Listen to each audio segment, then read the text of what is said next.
Hey everyone, welcome back. I have been crazy busy with school the past couple of weeks, but I do have a little bit of time to answer some questions about Lyme disease. First of all, if you're new, I'm Abigail and I have chronic Lyme disease as well as infectious mononucleosis, and then I struggle with a variety of dietary issues and things like that I'm working on with a naturopathic doctor in Ottawa currently. I posted on my Instagram story, Great Game Harvest, if you're not already following, for any questions regarding my personal journey or just like generic questions about Lyme disease. So I have a couple here to go through. The first question I will answer is, does every tick have the Lyme disease bacteria? So no, not every tick contains Lyme disease. How you end up with Lyme disease is by a tick bite, that as of what we know right now. There has been no scientific evidence that proves if the bacteria is in any other sort of organism that could transmit it to people. So you have to be bit by the tick and the infection is transferred into your bloodstream. The bacteria, is transferred into your bloodstream. Not every tick contains the Lyme bacteria. I believe the bacteria is known as Borrelia, but there are many different strands of Borrelia, and the strands vary in different parts of the world. Lyme disease is global, it's all over the world, but the actual bacteria has many different strands, and this is commonly why symptoms really vary between people based on your personal situation. So it's hard to say exactly how Lyme will present itself in a specific individual's body, as it could be very different from another individual. So no, not every tick contains the Borrelia bacteria. You can, if you find a tick on your animal or on you or just in your house, you can send it away to be tested, I believe, and you will receive notice of whether that specific tick contains the Lyme disease bacteria. The next question is what to do when you're bit by a tick. So I'm going to give my personal recommendations, but if you look up like Canadian health guidelines, it's very different from this. But my situation was very different from what they had suggested. So anyway, what I suggest that you do is if you are bit by a tick, sorry, my voice is really scratchy. I'll leave the health line number below, but if you are bit by a tick, I suggest saving the tick, send it away for testing, but at the same time, it is important to call the specific health line, and I'll leave the number below and give some more information where you can request the month of antibiotics. It's a little under a month, I believe, to eliminate the bacteria from your system. They will locate you and your closest pharmacy or the pharmacy that you use regularly and send the prescription there, and that's where you will be able to pick up your antibiotics. That's really the only treatment that's offered in Canada. Even if you are diagnosed with Lyme disease years after your bite, you're still only going to receive about a month of antibiotics. If you have a very severe case, you might be put on IV, things like that.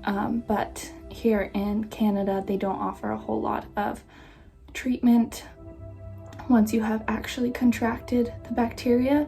So although the tick that bit you may not contain the Borrelia bacteria, I think that it's really important to take the precautions and take the antibiotics if you personally can do that, and if it's safe for you medically to take those. My sister was recently bit, and because she has seen me go through Lyme disease, she knew right away that the best steps to take were to call and request the antibiotics and take them just to prevent ever having the bacteria. A tick doesn't need to be on you for very long to pass the bacteria if they contain it. Often the Canadian healthcare guidelines say that the tick must be attached and embedded in your skin for, I think it's almost 36 hours, and my tick was on me for anywhere between 8 to 10 hours, and I contracted Lyme disease. So I wouldn't follow the guidelines. Lyme disease isn't properly recognized in Canada, and there's a lot of misinformation about how serious the illness really is. So I suggest preventing it by taking the antibiotics and getting ahead of it. That way that you can ensure that you will not have to deal with it, and you will not get sick. So that's my recommendation. Of course, that's a personal choice. I personally didn't know that I could do that, and I followed the Canadian healthcare guidelines, and a year later was diagnosed with Lyme disease. So I don't know, I just think it's important to take the precautions. And speaking of precautions, there's obviously things you can do to avoid being bit by a tick. That was another question. Recommendations to avoid being bit. So if you're someone like me who spends a lot of time in the woods, almost every time I go hunting, I find ticks on my clothes, in my hair. I'm not sure if they like certain people, but like my dad and I find them quite often, and my sister doesn't find them as often. Typically, if you're someone who is out in the woods a lot and you've been bit before, it's likely that you'll be bit again. I just know that from experience and people around me who have been bit multiple times by ticks. So the best thing to do, of course, is to wear protective clothing. So you want to wear pants and pull your socks over your pants, proper footwear. I have really long hair, so I always braid my hair and keep it tucked in to my clothing, especially if I'm sitting on the ground when I'm hunting. Up in a tree stand, I'm usually not as worried, but yeah, wear the protective clothing, wear gloves, everything that you need to do to avoid them. And then also make sure to check yourself if you're out of the woods, or even like a field. Like if you're barefoot on your lawn or something, it's still very easy to contract a tick. It's not likely that they'll move from one person to another or from an animal to a person, so you don't really need to worry about that if they're on your animals a lot, but still take the time to check yourself after being outside. There's also different repellent sprays that you can purchase. Those questions basically covered the basics. This one was, what product or food or activity did you notice that really turned your health around? So I'll try and do one for each. First of all, the products that really have turned my health around are supplements from working with different naturopathic doctors and just trying to keep my health in balance. I do recommend Nature's Sunshine products. I can leave a link to the website below. They're really good and they're quite affordable compared to a lot of others, but they're definitely an investment. Another product that I really love is my dry brush. I've showed this before. It's just a hard bristle brush, and I use it to rub my skin in circular motions pretty much every time I go to have a bath or shower, and it pulls inflammation and toxins out of your skin, and it also gets rid of the dead skin and just kind of detoxifies your body. This really helps me deal with inflammation. Most of the things I'll recommend here help me reduce inflammation. So dry brushing activity that has really helped is using an infrared sauna. At least when I used to be able to do it, I just made time for it like 3 to 4 times a week, and I felt amazing. Again, this just pulls the toxins from your body and allows you to sweat out any extra inflammation. So I found that to be really helpful. Of course, like any physical activity that you can manage is going to make you feel better. Getting out in the sun is really important for me. And also, if you've been bit by a tick and you have Lyme disease, take the precautions to avoid getting bit again, but don't be scared to get outside. Don't let it prevent you from, spending time outdoors.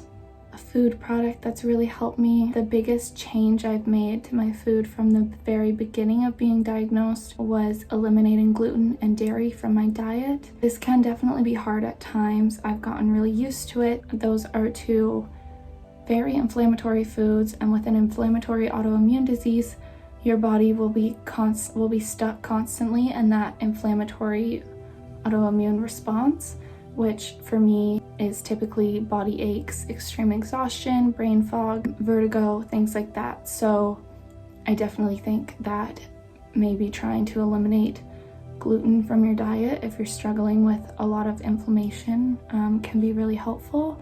And then finding alternatives. It's really built up my love for cooking, and yeah, I just think that those changes have made a huge difference in my health.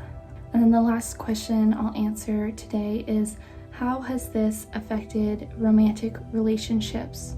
My boyfriend, Logan, he has been through the entire journey with me. I started dating him a couple months before I was diagnosed with Lyme and infectious mononucleosis. So personally, he's just been super caring and sweet the whole time. And when I am in a flare-up, he takes the time to come hang out with me, even if all I can do is sit on the couch. I have been fortunate enough to be in a really awesome relationship the whole time. So it definitely hasn't affected my relationship in a negative way. And I haven't had to, navigate dating and things like that while having Lyme disease. It's often really hard to explain to new people that you're chronically ill. A lot of people look at me and think, well, you're too young to be sick forever.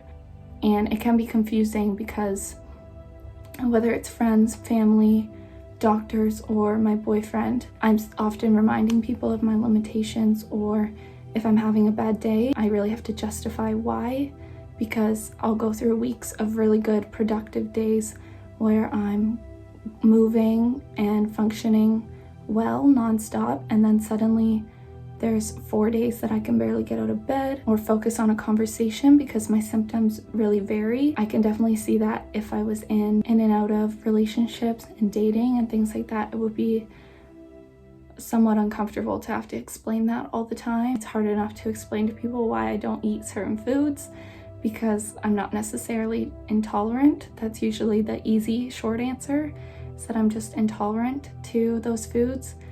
But it's hard to explain that I end up in bed for a day or two because my body has an inflammatory response to those foods. It's definitely a difficult situation because there's not a whole lot of awareness about Lyme disease. Not many people have people in their lives with Lyme disease, or if they do, those people are probably just ill and don't have a correct diagnosis. So yeah, it can definitely be difficult to navigate, but I am lucky that I have had a really good, stable romantic relationship throughout the whole process. So those are all the questions I'm going to answer today, and I might be back with more. But yeah, thank you so much for listening. If you have any more questions, please leave them down below. Thank you.